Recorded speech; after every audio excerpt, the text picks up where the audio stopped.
नाज़रीन, आज के इस वीडियो में हम ये जानेंगे कि डायलिसिस क्या है और डायलिसिस का मुकम्मल प्रोसेस क्या है। जानते हैं इस वीडियो में। वीडियो देखने से पहले हमारे चैनल को लाइक करें, शेयर करें, सब्सक्राइब करें और अगर आप इसी तरह के मज़ीद इंफॉर्मेटिव और ऑथेंटिक इस्लामिक वीडियोस देखना चाहते हैं तो हमारे साथ बने रहिए। डायलिसिस क्या है? जब दोनों ही गुर्दे काम करना छोड़ दें तो ऐसी सूरत में गुर्दे का अमल मसनूई तरीके से करने के सिस्टम को डायलिसिस कहते हैं। डायलिसिस के अहम काम हम इन पॉइंट्स में जानेंगे। पॉइंट नंबर 1, खून में गैर ज़रूरी और जहरीली अशिया जैसे कि क्रेटिनिन और यूरिया को ख़त्म करके खून की सफाई करना।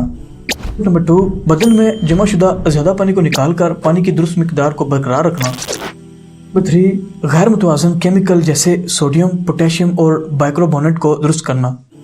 नंबर 4, बदन में जमाशुदा तेज़ाब यानी तेज़ाब की इजाफी मिकदार को कम करते हुए दुरुस्त और मुतदल मिकदार को बरकरार रखना। डायलिसिस की ज़रूरत कब पड़ती है? जब गुर्दों की क़ुव्वत अमल में बहुत ज़्यादा कमी आ जाए या गुर्दे मुकम्मल तरीके से काम करना बंद कर दें, तब दवा के ज़रिए इलाज के बावजूद गुर्दों की बीमारी के आसार जैसे कि उल्टी आना, जी मतलाना, कै आना, कमज़ोरी महसूस होना और सांस में तकलीफ वगैरह होना, इस सूरत में डायलिसिस की ज़रूरत पड़ती है। आमतौर पर खून की जांच पड़ताल में अगर सीरम क्रेटिनिन की मिकदार 8 से 10 ग्राम फीसद से ज़्यादा हो तो तब जाकर डायलिसिस का सहारा लेना पड़ता है। क्या डायलिसिस कराने से दोबारा गुर्दे काम करने लगते हैं? तो इसका जवाब है नहीं।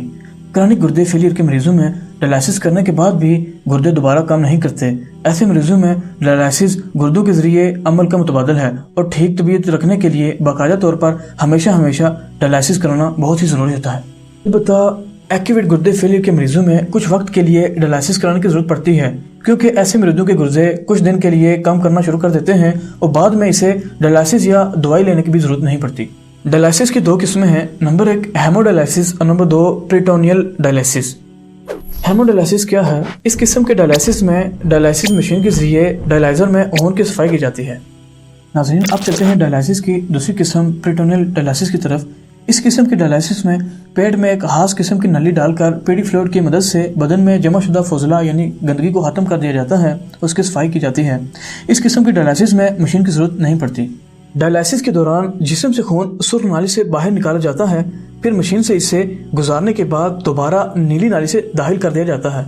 एक डायलिसिस का प्रोसेस तकरीबन 4 घंटे चलता है और यही अमल मरीज को हफ्ते में 2 से 3 मरतबा दोहराना पड़ता है। वहीं जिन लोगों के गुर्दे यानी किडनीज सेहतमंद होती हैं, इनके जिस्म में यही अमल खुद ब खुद दिन में 36 मरतबा यानी 36 टाइम होता है, बिना किसी तकलीफ के साथ और मुकम्मल आराम के साथ। आप नहीं जानते कि हर दम हर आन रब ताला की नेमतें किस कदर हम पर बरस रही हैं, इसीलिए हमेशा अपने रब का शुक्र अदा करते रहें।